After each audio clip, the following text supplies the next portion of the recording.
পুরোদমে ইরান ও ইসরায়েলের মধ্যে হামলা পাল্টা হামলা চলছে। আর এরই মাঝে আমাদের হাতে এসে পৌঁছেছে যুদ্ধের সর্বশেষ গুরুত্বপূর্ণ সবথেকে তাজা আপডেট সংবাদ। প্রথমেই জানাবো, ইরানের হামলায় ইসরায়েলে নিহত বেড়ে 140। দখলদার ইসরায়েলের উপর পাল্টা হামলা চালাচ্ছে ইরান। ইরানের এই হামলায় পুরো ধ্বংস হয়ে যাচ্ছে ইসরায়েলের রাজধানী তেল আবিব, হাইফা সহ বেশ কয়েকটি গুরুত্বপূর্ণ শহর। আর এসব হামলার কারণে দখলদার ইসরায়েলিরা ঘর ছেড়ে এবার পালিয়ে বেড়াচ্ছে।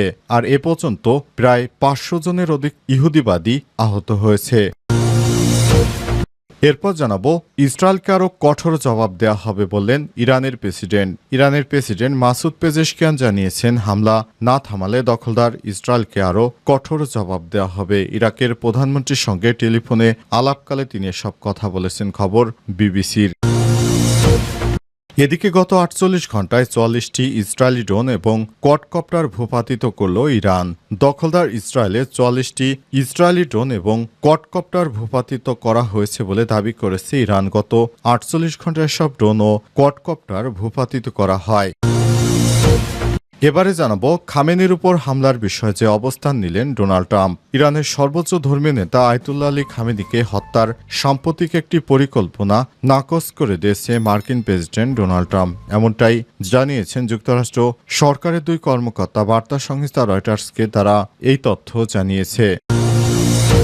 এবং সর্বশেষ জানাবো, ইসরায়েলি আগ্রাসন মত পার্থক্য ভুলে মুসলিম বিশ্বকে ঐক্যবদ্ধ হওয়ার ডাক বাংলাদেশ খেলাফতে মজলিসের।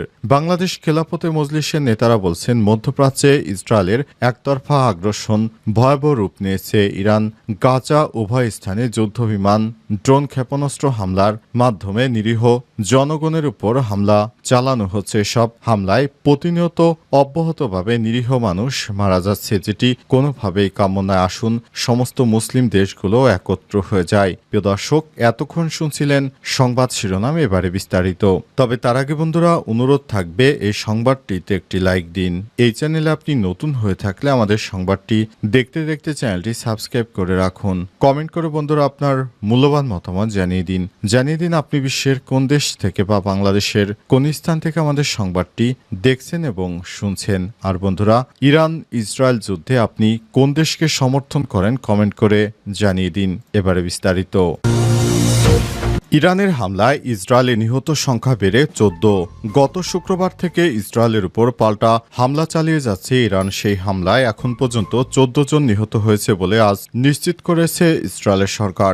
সিএনএন জানিয়েছে, ইসরায়েলের কেন্দ্রস্থলের শহর বাত ইয়ামে গতরাতে একটি আবাসিক ভবনে ইরানি ক্ষেপণাস্ত্র হামলার পর ধ্বংসস্তূপ থেকে আরও বেশ কয়েকজনের মরদেহ উদ্ধার করা হয়েছে। সেই হামলায় কমপক্ষে 7 জন নিহত হয়েছে বলে জানিয়েছে জরুরি পরিষেবা এবং সরকারি কর্মকর্তারা। তবে এ পর্যন্ত নিহতের সংখ্যা 128 জন ছাড়িয়ে গেছে। এছাড়াও আহত হয়েছে কমপক্ষে 900 জন। আজ ইসরায়েলি হামলায় ইরানও ব্যাপক হতাহত হয়েছে। এ পর্যন্ত 490 জন ইরানি নাগরিক নিহত হয়েছে। এদিকে ইসরায়েলে 44টি ইসরায়েলি ড্রোন এবং স্কোয়াডকপ্টার ভূপাতিত করা হয়েছে বলে দাবি করেছে ইরান। গত 48 ঘণ্টায় সব ড্রোন ও কোয়াডকপ্টার ভূপাতিত করা হয়। ইরানের সীমান্তরক্ষী বাহিনীর কমান্ডার আহমেদ আলী জানিয়েছেন, গত 48 ঘণ্টায় ইরানের আকাশ সীমায় প্রবেশের চেষ্টা করা 44টি ইসরায়েলি ড্রোন ও কোয়াডকপ্টার গুলি করে নামানো হয়েছে। ইরানের রাষ্ট্রীয় সংবাদ সংস্থা IRN নিউজের বরাত দিয়ে আল জাজিরা জানিয়েছে, তেহরানে একাধিক গাড়ি বোমার বিস্ফোরণ ঘটিয়েছে। ইসরায়েল সম্পৃক্ত নাশকতাকারীরা এর কিছুক্ষণ পর ইসরায়েলের দিকে লক্ষ্য করে অন্তত 50টি ব্যালিস্টিক ক্ষেপণাস্ত্র নিক্ষেপ করা হয়। বিবিসির খবরে বলা হয়েছে, আজ ইসরায়েলের হামলার পর তেহরানের উত্তরাঞ্চলে তাজরিশ স্কয়ার এলাকায় ব্যাপক ক্ষয়ক্ষতি হয়েছে। ইসরায়েলকে আরও কঠোর জবাব দেওয়া হবে বললেন ইরানের প্রেসিডেন্ট মাসুদ পেজেশকিয়ান। ইরানের প্রেসিডেন্ট মাসুদ পেজেশকিয়ান জানিয়েছেন, দখলদার ইসরায়েলি বাহিনী যেভাবে নিরীহ ইরানিবাসীদের উপর হামলা শুরু করেছে, ইরানের হামলা অব্যাহত রয়েছে। আমরা এই হামলা এমনভাবে দিব যে দখলদার ইসরায়েলি বাহিনী হাড়ে হাড়ে টের পাবে। ইসরায়েলি বাহিনী ইতিমধ্যেই দেখতে পেয়েছে যে ইরানের সঙ্গে পাঙ্গা নেয়ার বিপদ কতটা বেশি, এবং ইতিমধ্যেই আমরা দেখিয়ে দিয়েছি দখলদার ইসরায়েল ইসরায়েলি বাহিনীকে কিভাবে আমরা আমাদের প্রতিশোধগুলো নিয়েছি। দখলদার ইসরায়েলি বাহিনীর উপর ব্যাপক হারে তৃতীয় চতুর্থ দফায় যে হামলা হয়েছে তাতে একদম ধসে পড়েছে দখলদার ইসরায়েলের প্রধানমন্ত্রীর রাজধানী তেল আবিব এলাকা পুরো ধ্বংস হয়ে গেছে অবস্থায় দখলদার ইসরায়েলি বাহিনী এখন পালাতে শুরু করেছে। ইরানের প্রেসিডেন্ট আরও জানিয়েছেন, আমরা দখলদার ইসরায়েলি বাহিনীকে ছাড় দেব না, নতুন করে আরও বিভিন্ন ফ্রন্টে আমরা হামলা চালিয়ে যাব। এই অবস্থায় দখলদার ইসরায়েলি বাহিনী যে ভয়ানক দৃষ্টান্ত স্থাপন করেছে সেটির কারণে দখলদার ইসরায়েলি বাহিনীর উপর আমাদের হামলা আরও ব্যাপক হারে অব্যাহত থাকবে। দখলদার বাহিনী শেষ না দেখে ইরান ছাড়বে না। ইরানের এক হামলায় দখলদার ইসরায়েলি বাহিনী এখন ধ্বংসের দ্বার প্রান্তে চলে এসেছে। দখলদার ইসরায়েলি বাহিনী এখন আর নিরীহ ফিলিস্তিনিদের মধ্যে ইরানকে পায়নি। ইরানকে হামলার জবাব তারা হাড়ে হাড়ে টের পেয়েছে। ৪৮ ঘন্টায় ৪৪ ইসরায়েলি ড্রোন এবং স্কোয়াডপ্টার ভূপাতিত বলছে ইরান। ইসরায়েলের ৪৪টি ইসরায়েলি ড্রোন এবং স্কোয়াডপ্টার ভূপাতিত করা হয়েছে বলে দাবি করেছে ইরান। গত ৪৮ ঘন্টায় এসব ড্রোন ও কোয়াডকপ্টার ভূপাতিত করা হয়। ইরানের রাষ্ট্রীয় সংবাদ সংস্থা IRNY নিউজ দিয়ে এই তথ্য নিশ্চিত করেছে আল জাজিরা। ইরানের সীমান্তরক্ষী বাহিনী কমান্ডার আহমেদ আলী জানিয়েছেন, গত ৪৮ ঘন্টায় ইরানের আকাশ সীমায় প্রবেশের চেষ্টা করা ৪৪টি ইসরায়েলি ড্রোন এবং কোয়াডকপ্টার গুলি করে নামানো হয়েছে। ইরানের রাষ্ট্রীয় সংবাদ সংস্থা IRN এর বরাত দিয়ে আল জাজিরা জানিয়েছে, তেহরানের একাধিক গাড়ি বোমার বিস্ফোরণ ঘটিয়েছে ইসরায়েল সম্পৃক্ত নাশকতাকারীরা। এর কিছুক্ষণ পর ইসরায়েলের দিকে লক্ষ্য করে অন্তত ৫০টি ব্যালিস্টিক ক্ষেপণাস্ত্র নিক্ষেপ করা হয়। বিবিসির খবরে বলা হয়েছে, আজ ইসরায়েলের হামলার পর তেহরানের উত্তরাঞ্চলে তাজরিশ স্কোয়ার এলাকায় ব্যাপক ক্ষয়ক্ষতি হয়েছে। ভিডিও ফুটেজ দেখে বিবিসি তাজরিশ স্কোয়ার এলাকায় ব্যাপক ক্ষয়ক্ষতির বিষয় নিশ্চিত হয়েছে। হামলার পর আরও কয়েকটি ভিডিও যাচাই বাছাই করে দেখা গেছে, হামলায় পানির পাইপ ফেটে এবং পানি নিষ্কাশন ব্যবস্থা ক্ষতিগ্রস্ত হয়ে এলাকায় পানি জমে গেছে। তেহরানের আকাশে ধোঁয়ার কুণ্ডলী দেখা গেছে। তারপরও দখলদার ইসরায়েলি বাহিনী এখনও নিরীহ ইরানের বাসিন্দাদের উপর হামলা অব্যাহত রেখেছে। তবে ইরানের পক্ষ থেকেও ব্যাপক হামলা চালানো হচ্ছে। এতে দখলদার ইসরায়েলি বাহিনীর মনোবল ভেঙে গেছে। দখলদার বাহিনী এখন পালাতে শুরু করেছে।